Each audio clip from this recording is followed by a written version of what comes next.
Welcome back to the 2014 Bridgewater's Finest Movie Awards, brought to you in conjunction with the Resident Movie Lover blog at residentmovielover.blogspot.ca, Library Chess Productions, as well as MediaDetour.com. So what we're going to be doing now is we're going to be getting into some of our miscellaneous awards. These are awards that you are not going to see anywhere else, because who else would do these awards? This video is going to contain our awards each for the 3 movies that we expected more from, the 3 movies we expected less from, the movie that we can't believe we loved, and the movie that we can't believe we hated. So those are fairly self-explanatory. We're going to get right into it now. I'm going to let Tyler lead off here to talk about the movie that he can't believe he loved. And my pick is Into the Woods, because it was a movie I had almost zero interest in seeing, except to see Emily Blunt. Yeah. This what was great about this movie, because we saw this movie together, and it's a story that we'll talk about on probably a future podcast or something. We saw this movie together, and this began our process of dividing up the females in Hollywood as our waifus. And again, we'll talk about this probably on a podcast at some point, but seeing this movie together was what prompted us to start dividing up all of female Hollywood between the two of us. Into the Woods, I was kind of the same thing. Like, I was going to see it because a friend of mine's really into Disney movies, and then I didn't even go with that friend. We ended up going together. Yeah, I didn't even know it was a musical. That's true. It's like, and there's a lot of music in it, but I kind of had a feeling that there was like a song or two in it, but not that it was a straight like full blown musical. No, because they didn't advertise that really. No, they didn't. And all of a sudden they were just singing. I was like, cool. And then singing I'm watching a musical. All right. Exactly. That is an excellent pick. Thanks. Now that I get your approval. What is yours? Mine, for this year, the movie that I can't believe I loved was Dawn of the Planet of the Apes. And it's not that I thought that I wasn't going to like it, because I really liked Rise of the Planet of the Apes. I really liked the first one. And, Andy Serkis is a genius. But I wasn't expecting to love this movie to the degree that I just absolutely adored it, which means you're probably going to be hearing from it a little bit later. But, oh no, you don't say. Dawn of the Planet of the Apes was just a movie that absolutely took me by surprise at the quality of it, and just how I knew it was going to be good, but just how good and how far they took it. So for my movie that I can't believe I loved this year, it's Dawn of the Planet of the Apes. The next award we're going to move on to is the movie that we can't believe we hated. As he said, I'm going to start this one off because he started off the last one. This year, in 2014, there was one movie that stood above them all that I can't believe I ended up absolutely loathing. And there can be only one, and if you followed the blog, you know what it is. This year it was Hercules, and I'm not talking about that. The good Disney one? Hercules. Exactly. Not talking about the good Disney one, and I'm not talking about that Asylum ripoff D-movie Legend of Hercules, which was apparently also atrocious. No, I'm talking about that big budget one with The Rock, and the one that actually had a decent cast. And it's not that The Rock wasn't good. It's not that the 3D wasn't good. It's not that there weren't like secondary characters that were worth kind of paying attention to and investing in a little bit. The problem with it was none of that shit mattered at all, because the movie is just stupid. Like there's almost nothing else to say about it. The movie was so blissfully and unintentionally stupid. I honestly don't think that's what they were going for. But that's exactly what happened with this movie. And it's not that I had really high expectations for it, but I certainly was not expecting to loathe it as much as I ended up loathing it. It was easily the most scathing review that I wrote this year on the blog. And it's one of the lowest things that I rated all year, which means, again, you'll probably hear from it later. But For those reasons and more, Hercules was my movie this year that I can't believe I hated. Shame on you, Hercules. Shame and on the you, Rock. Rock, for putting your name on that garbage. I want to say something about Hercules. Okay. It looks so shitty that instead of actually watching it to write a review of it, I chose not to write a review. That's true. We had that conversation where you were like, I can get the Blu-ray edition with like 22 extra minutes. And I was like, don't do that. Alright, my pick. I can't believe I hated this movie. They Came Together, starring Paul Rudd and Amy Poehler. Okay, now I didn't see this one. But I really like Paul Rudd and I really like Amy Poehler. That's pretty much like Paul Rudd is my Hollywood man crush, or one of. And Amy Poehler's always charming and whatnot. And they should be good together, and they are, but the movie just sucked. It's just, all I can say is that when you have those two kind of in the lead, playing off each other, you should have a much better movie. Yeah, absolutely. And I ended up just not enjoying it. It's not great. Not great. Shame on you, Paul Rudd. You better redeem yourself with Ant-Man. Yeah, he will. Yeah, he probably will. All right, so that is our Can't Believe We Loved and Can't Believe We Hated for 2014. Now we're going to move on to our third award of the video, and this is the I Expected More award. Now, this is 3 picks from each of us, 3 movies throughout the year that we had high expectations for, that, or at least had decent expectations for, and that just did not fit the bill in one way or the other. Movies that we expected more from. We're going to start with Tyler, who's got 3, or maybe 4, or maybe 3 options for you. I got 3. I'll man up on this. All right. Number 3 is The Equalizer. Number 2 is Men, Women, and Children. And number 1 is Maps to the Stars. Okay. So The Equalizer is just... a Denzel action movie should be better than what The Equalizer was. Right. And it wasn't, it was a decent movie, but I just expected it to be one of my favorite action movies of the year. Yeah, you were pretty high on it. I mean, it's like you said, it's Denzel. Yeah. Like, it's hard not to be high on a Denzel movie. And the trailer makes that look pretty good. Plus, it's like Chloe Grace Moretz, and it's like, I love Chloe Grace Moretz in probably inappropriate ways. And, well, until February. Until February. And then Men, Women, and Children was mostly because of the director. Because, you know, he's done, like, Juno and, Up in the Air. Yeah. And I feel like, and Thank You for Smoking. And they were all wonderful movies. Mm-hmm. So, like, he's kind of, like, subtly moved his way up to being a director that I look forward to. Right. And I didn't even realize it was happening, because all of a sudden it was like, oh shit, he's made all these movies I really like. And then he made Men, Women, and Children. I don't want to say too much now, because it'll probably show up later. Or it might. Actually, I don't know if it does. But it might not. I can't remember. Tune into later videos no, it might to find not. out. So, it was just not, like, it was just one of these movies that tries to tell you that, you know, like, we text too much and we're not connected to each other. And, and there's certainly a degree of truth to that. But it doesn't have any balls on the subject. And it's all, like, worst case scenario. Like, everyone that's going through anything in that movie, it's like, it's terrible. It's and I know it's a movie. Possible thing that could happen, yeah. And I said this in my Criticker review, so you may have seen it, I don't know. But I would like a movie to come out and be like, we text too much, for sure. And but, you know, it's cool to have, like your online friends or whatever and whatnot, while also having your real life. Because, like, these movies always say, like, get off the computer, basically, or stop doing this. It's like, no, it's cool to be on the computer, and no movie ever says that. No, it's true. It's true. It's always one or the other. Plus, it just wasn't an entertaining movie. Like, outside of just my philosophical or whatever belief, it just wasn't a good movie. Yeah, could have been better. It wasn't smart. It wasn't funny. It wasn't dramatic. Although the actors did do what they could. Yeah. Even Adam Sandler, who I don't like. Ugh. And then the first one was, Maps to the Stars? Yes, Maps to the Stars. Only excited because, like, a Cronenberg satire on, like, Hollywood and whatnot should be wonderful. Yeah, plus Julianne Moore. Yeah, Julianne Moore, who did a good job. Right.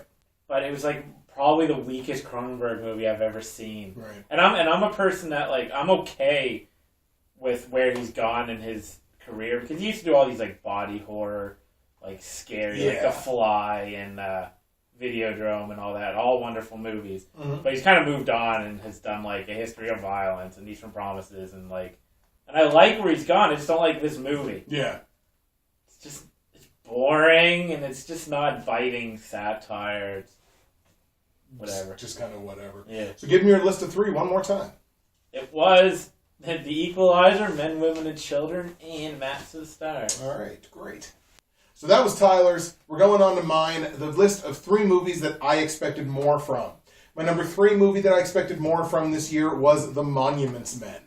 My number 2 movie that I expected more from this year was Men, Women, and Children. My number 1 movie that I expected more from this year, and it pains me to no end to put this movie on the list, The Hobbit, The Battle of the Five Armies. Doesn't pain me that you put it on your list. I know. Fuck The Hobbit. Yeah, exactly. You're not exactly a Rings fan, but especially with The Hobbit. All right, so number 3, The Monuments Men. I had fairly high expectations of this because it had a good cast. You're looking at Clooney. You're looking at John Goodman, who's a national goddamn treasure. Agreed. And video over. Exactly. And you got like Bill Murray, and it's got a good cast, even though I'm not as high on Bill Murray as a lot of other people are. But as I was watching this movie, my singular thought throughout the whole movie was, wow, I wish I would have just read the book. Because in what is supposed to be a historical, like, semi-biographical work, it felt to me like George Clooney was playing George Clooney. And it felt like Bill Murray was playing Bill Murray. And they're guilty of doing that in a lot of other movies. Like, watch Gravity, for instance. In this, which was supposed to be like a historical work, these are people that actually existed. They're not actors; they're movie stars. And there is a difference between actors and movie stars. So, The Monuments Men, as I was watching it, I was just like, and I even said it in the review. I was like, just read the book. Like don't even bother with the movie. Just read the book because it was an interesting point in history. So number 2 was Men, Women, and Children, which we've already talked about, but I just want to add a little bit to it. And it's not anything contrary to what you said, but like, there's a good story to be told with this material. And like, I completely agree with you, where it's like, I would like to see a movie that represents online friendships and online relationships as having importance. Yeah. Rather than just the worst of teenagers and the worst of parents. And like, I can't believe J.K. Simmons, who may very well win an Oscar this year for Whiplash, and Jennifer Garner, who I'm not a huge fan of, but at the same time, she's still good. She's in good things. I can't believe either of those two put their names to this. It upset me that this movie, which I thought looked like it was going to be something mature and have a good message to pass on about this topic, just ends up fucking it up like Adam Sandler movies tend to do. Like, I have no faith in Adam Sandler whatsoever, and I haven't since, I don't know, Punch Drunk Love. Yeah, he's done like a couple dramatic roles where he's been alright. I've never really enjoyed him so much as a funny actor. But no. I just want to say one thing before I forget about that. It feels like this movie should have came out when like the internet first started rising to prominence. Oh, when everyone's scared because all of a sudden, shit, there's going to be predators everywhere. If this movie would have come out in '98, it would have been a good movie. But like, we're way past the point where it should be like, the internet, it's evil. It's like, no, we're past that. We know the internet now. Exactly. This is like almost fear-mongering in a way. Yeah, exactly at this point. So it pained me to put that on the list, but not nearly as much as it pains me to put The Hobbit on the list. Look, I am such a huge Rings fan, and I think Peter Jackson's a genius. I'm going to throw it right out there. I think he's a legitimate genius.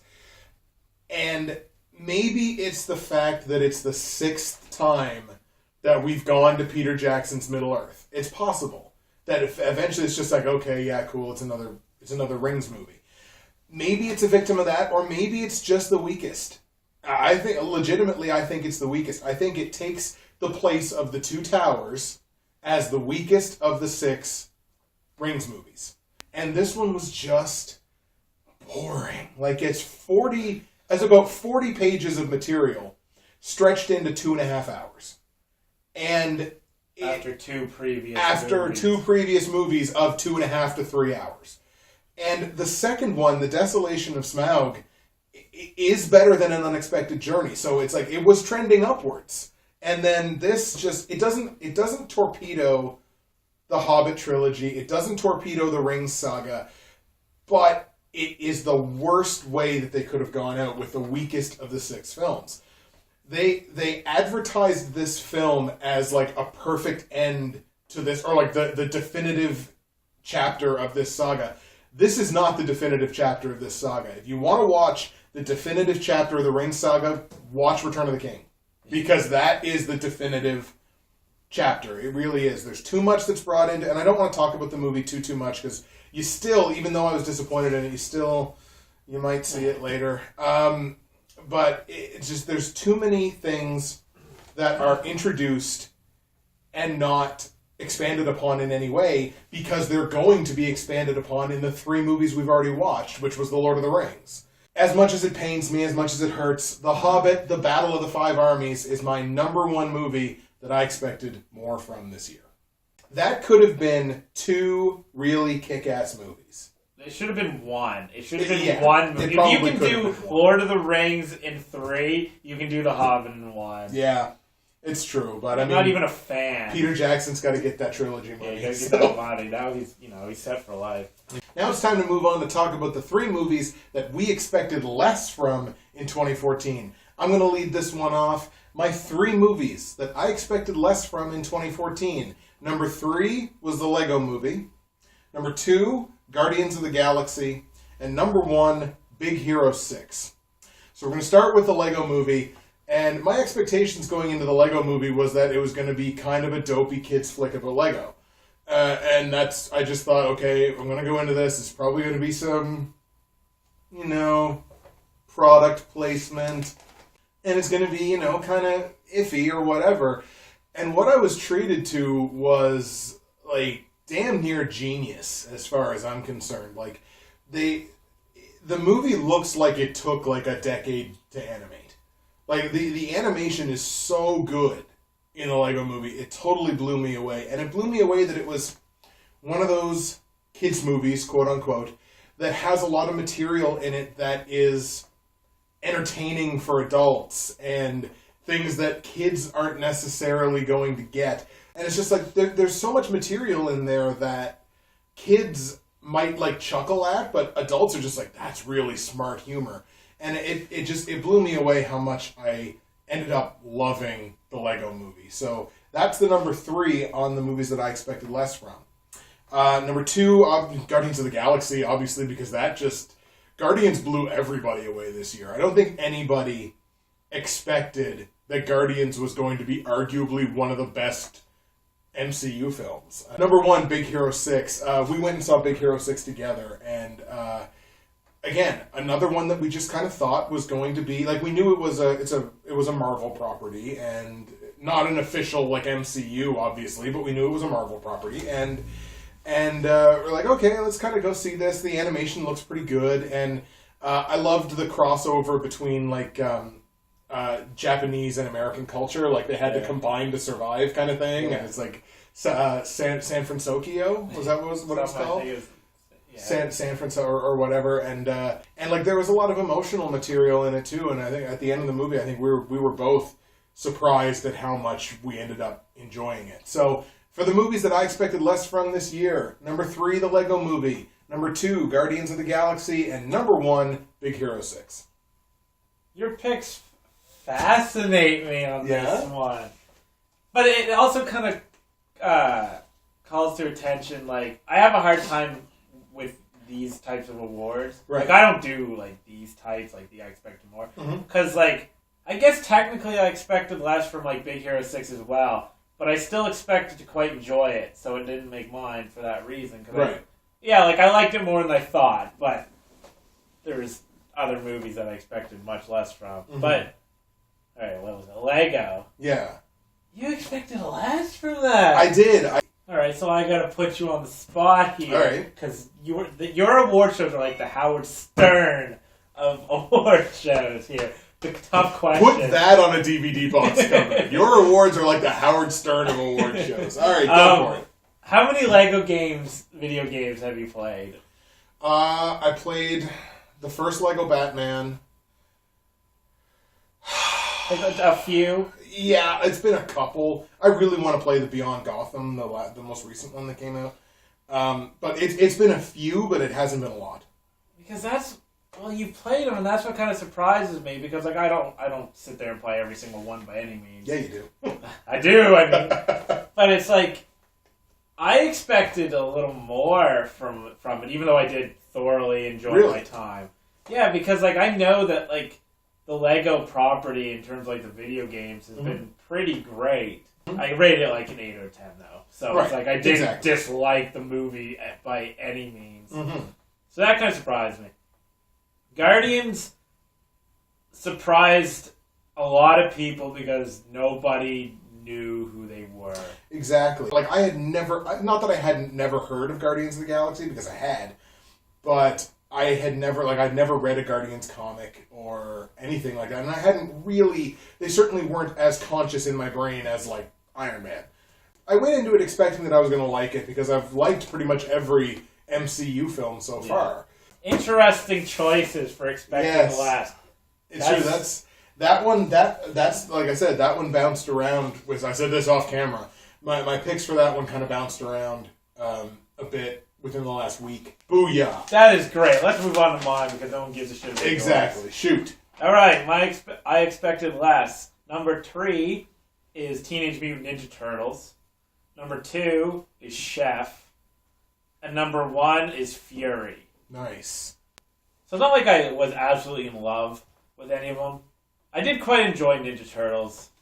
Fury and Chef I enjoyed, but I didn't love them. But here's why I expected less on all these.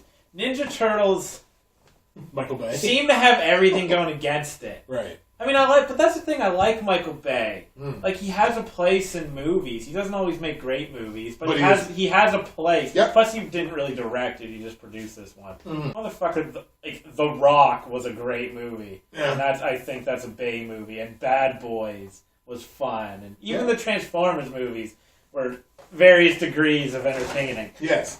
For various reasons. Yeah. But Ninja Turtles, you just kind of think, like, this is going to be shitty. Yeah. And it's come from a guy like, I mean, obviously, we probably both grew up with Ninja Turtles. I quite enjoyed it. I agree. It I was entertained. Fun. Yeah, I was entertained by it. And I would see people, like, their logic, like, how can this, and I think we talked about this, but it's like, how can these turtle shells block bullets? Or something, right? Yeah. I saw that. Block like a missile. I'm like, okay, first of all, movie. Yeah. Second of all, a turtle shell is hard anyway, so it's just so out of the realm of possibilities that a mutated turtle shell is something else entirely. That's not a bad point. Mutated, like it's superpowered turtle shell. Right. Now, mind you, when he turns around and he gets shot in the chest, and he's like, "Bah!" That was dumb. Right. It was just fun. Like it was silly, it was over the top, but it's about mutated turtles. Like, I don't know if people realize how corny the first couple movies were anyway.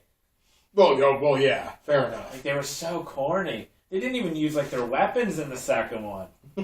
But I still enjoy them as Kid Tyler. I don't know if I would now, but I'm not going to watch them because they're sacred to me. Yeah, I'm not rewatching the Turtles movies. So that, and then Chef, just because it was a movie about a chef. Like, I like eating as much as a nice guy. I don't like fancy eating, though. I like junk food eating. Yeah. I don't we're pub food guys. Yeah. Like, I didn't think I'd care about this movie. Fair enough. It was a nice little, like, lesser movie for Favreau. Yeah. I wanted to see it for Favreau and ScarJo, but I didn't have that wrong unintentionally. Yeah, like you can tell it was a passion project of his. And it was good. I just really didn't expect to enjoy it. Yeah. And then Fury, because I'm going to be honest, I'm not hesitant to watch war movies, but I'm so tired of like jingoism. And I've said this to you a million times off camera. Absolutely. Not that there's a world outside of the camera. No, it's true. It's only what's here and now. I kind of expected Fury to be that, and so my excitement was a little less. Mm-hmm. But I got no complaints about Fury at all. Like, it was I remember watching it being like, shit, this was actually quite an enjoyable movie. Yeah. Now and you know what? I'll even one up it here. I'm gonna step up the stakes. Shit. Fury, probably the best war movie that came out this year. Hit him with your list there one more time. All right, my list: Teenage Mutant Ninja Turtles, Chef, and then Fury. Exactly. So, for those of you out there who may have been told by a friend or acquaintance who happens to be a closet Michael Bay hater that Teenage Mutant Ninja Turtles was the worst movie of the year, not even close. It's the kind of thing that makes me wonder if the people... And I know... And before I say this, I know everything's personal opinion. Absolutely. Like, there's no objective good, objective bad. No. But it makes me wonder if people who say those movies are the worst movies they've ever seen, yeah, let alone of the year, right, that they've ever seen. I wonder if they've seen a bad movie.